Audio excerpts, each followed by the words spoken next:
વધે છે. પણ વાત કરી છે જાળવવા વિશેની. હમણે કીધું હતું કે 100 મહિને વિદ્યા આપણી પાસેથી જતી રહે, એના હિસાબે નિત્ય સત્સંગમાં ભાવ રાખવાનો છે. નિત્ય આપણે એકલા પણ સત્સંગ કરવાનો છે. સત્સંગ કરવો એટલે આપણી મનોમન ક્રિયા. આપણે મન મળ્યું છે, સદગુરુએ આપ્યું છે, એ મન તો નિરંજન છે. પછી નિરંજન મનથી આપણી મનોમન ક્રિયા એકલાને ચાલુ રહેવાની. પણ એ મનોમન ક્રિયા કેવી ચાલુ રાખવાની છે? આ તો આવું મન બન્યા પછી તો એની પાસે જે કોઈ મનોમન ક્રિયા છે એ તો મોળી ન હોય ને, બહુ સારી હોય. એક મનના શુભ વિચારોથી પણ આપણી પાસે કમાણી આવતી હોય છે. અને આ તનથી આપણે સંત સમાગમ કે કોઈ સંત સેવાની અંદર જાતા પણ આપણને આ તનથી આવું કર્મ કરતા પણ આપણી કમાઈ આવતી હોય છે. અને આપણી પાસે જે કોઈ આની અંદર ધનરૂપી ઘણી બધી વસ્તુ મળેલી છે આપણને, એ પણ સારા રસ્તે વાપરવાથી એની પણ આપણને કમાણી ઘણી આવતી હોય છે. એ જાળવવા માટેની વાત છે. પણ છતાંય બળદેવદાસે કીધું કે આપણે વાતો નકરી કરશું તો વાતો એ વડા થાય નહીં. બહુ મુદ્દો સારો કીધો છે. આપણે અત્યારે ગમે તે કોઈ વસ્તુની વાત કરવી તો વસ્તુ આવી નથી જતી. વડા કરવા હોય તો બધી વસ્તુ જોવી, મહેનત કરવી પડે. એમ આપણે જે કોઈ કમાણી કરવાની છે એમાં વસ્તુ પણ કમ્પ્લીટ આપણી પાસે આવેલી જ છે, તો એ વસ્તુ થકી આપણે કમાણી કરીને પાછી જાળવવાની છે. પછી એમાં બીજા કોઈનું જોવાનું નથી. નુકરા તો ભલે લૂંટાય,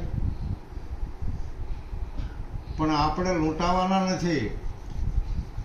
આપણા માથે તો 1000 હાથવાળાના હાથ છે. બહુ સરસ મુદ્દો કીધો તો ધીરુ મહારાજે કે આપણે જે સ્વયં સદગુરુના બની જાવીને, આપણે બધાને ગુરુમુખ છે ને, તો આપણે સદગુરુના બની જાવી એટલે સદગુરુ 1000 હાથ વાળો છે ને, એ આપણો બનવા માટે તૈયાર છે. સારી વાત છે. કેમ તૈયાર છે? કે આપણું શરીર કર્મભૂમિ છે, એટલે પછી આમાંથી આપણે ખસવાનું નથી. આપણું શરીર કર્મભૂમિ છે એટલે કર્મના હિસાબે આપણને કોઈ દર્દ થાય, આ શરીર થાકી જાય, આ શરીર બહુ આરામમાં પણ જાય, આ શરીરને કોઈ એવું દર્દ લાગુ પડે એટલે આપણને એમ થાય કે આ દર્દ મટાડવા ઓલો આવતો કેમ નથી. પણ એમાં હરવાનું નથી. કર્મભૂમિ શરીર છે. અને ગીતાજીમાં એવું પણ લખ્યું છે કે હે અર્જુન, ગમે તે કોઈ માણસનું શરીર દર્દી બને તો એ દર્દ બનીને હું જ આવું છું. દર્દીઓમાં દર્દ એ જ મારું સ્વરૂપ છે. એટલે એમાં હરવાનું નથી. આપણને કોઈ દર્દ આવે ને તો એનો એ છે, બીજો કોઈ છે નહીં. માટે કમાણી આપણી વેડફાઈ ન જાય એવું સંતો પણ કહે છે. બીજા ભજનની અંદર મોજની વાત કરીએ છે. મોજ છે એ આનંદ છે, અને આનંદ છે એનું સ્વરૂપ છે. આપણને આ મળ વિક્ષેપ અને આવરણનો ઉતારો કાઢી અને જે આપણને પાછું શરીર મળ્યું હોય ને પછી એને જો એ શરીર મોજમાં ન રહે, એ શરીરને આનંદ ન મળે, અને એ શરીર કાયમ પાછું શોકમાં રહે, તો એની પાસે જ્ઞાન નથી. બરાબર? એને શોકમાં નથી રાખવાનું, એને તો આનંદમાં રાખવાનું છે. અને આપણને નિરાદેશનો આદેશ મળ્યો હોય તો આપણે એક સંત ગતિને પામ્યા છીએ. આ છે હકીકત. પછી બરાબર, નિરાદેશનો આપણને અવસર મળ્યો છે ને, એમાં આપણી સંત ગતિ ને પરમહંસ ગતિ કહેવાય. અને આ સંત એ આનંદ ન કરી શકે તો બીજા કોણ કરે? બરાબર? वो आनंद संत फकीर करे, वो आनंद नहीं अमीरी में, वो आनंद संत फकीर करे, सुख दुख में समता साध रहे, ऐसो खोप नहीं जागीरी में, वो आनंद संत फकीर करे. अरे આપણે તો ઈ ગતિવાળા છીએ એટલે આપણે સંત આનંદ પ્રાપ્ત ન કરવી તો બીજું કોણ પ્રાપ્ત કરે? આનંદ છે જ તે.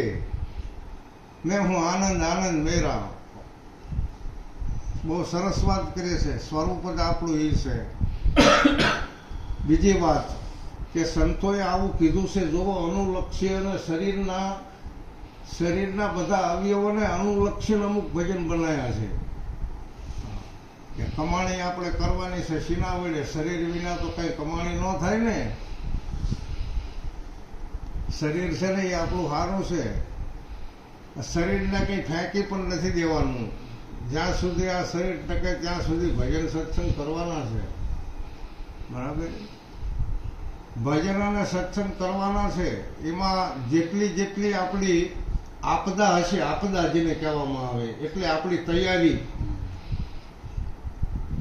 અને આપણી ધારણા. કારણ કે ધીરજ અને ધારણા તો કાયમ રાખવું પડે. ગંગા સતી કહે છે ધીરજ અને ધારણા તો આ શરીર થકી આપણે રાખવી પડે. પછી જે જ્ઞાન ભલે લેવલનું છે, જ્ઞાન ભલે અગમની વાતો ઘણા બધા કરે છે, લેવલની વાતો કરી દે છે. હે મન, તારે પરાયની બહાર જવાનું છે મોજ માણવા. એટલે આ મન તો દાખલા તરીકે અહીંયા જ આપણું નિર્લેપ બની જાય, પછી આમાં મોજ કોને લેવાની છે? અરે મોજ તો અત્યારે જ આપણને છે, પછી બીજે ચાણ જઈને મોજ લેવાની છે. કેવી રીતે આપણે પરાયની પાર જવાનું છે? અત્યારે હાલમાં જ પરાયની પાર જતા કઈ વાર જ નથી. તમે ઘડીક બેઠા અને ઘડીક આપણે આનંદમાં છીએ, આપણે પરાની પાર જ છે.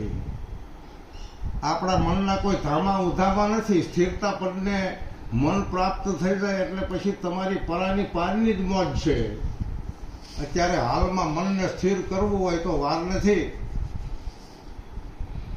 બરાબર? માકડાપણું તો મનનું મટાડી દીધું હોય ગુરુ મહારાજે. પછી તો મન સ્થિરતા પદને પામેલું છે, કઈ નથી આખું પાછું. બરાબર? મન સ્થિરતા પદને પામી દીધું હોય પછી તમારા વચન સિવાય તમારી આગળ શું બીજું હતું?